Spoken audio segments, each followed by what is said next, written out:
17,777 জনের মালয়েশিয়ায় যেতে না পারার দায় রিক্রুটিং এজেন্সিগুলোর। আজ হাইকোর্টে এই বিষয়ে প্রতিবেদন দিয়েছে প্রবাসী কল্যাণ মন্ত্রণালয়।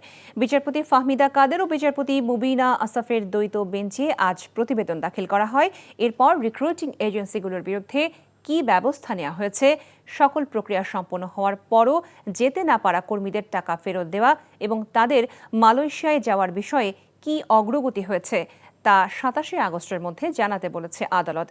গত বছরের 24 জুন মালয়েশিয়া শ্রমিক পাঠানোর কাণ্ডে ভিকটিমের জীবন ধ্বংসের জন্য কর্তৃপক্ষের নিষ্ক্রিয়তা এবং খামখেয়ালিপনাকে কেন অবৈধ ঘোষণা করা হবে না এবং কেন মালয়েশিয়া যেতে না পারা 17,777 শ্রমিকের টাকা সুদসহ ফেরত দেওয়া হবে না জানতে চেয়ে রুল জারি করেছিল হাইকোর্ট।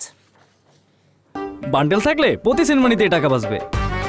বিকাশ সেনমানি বান্ডেল কিনে জিতুন প্রতি লেনদেনে।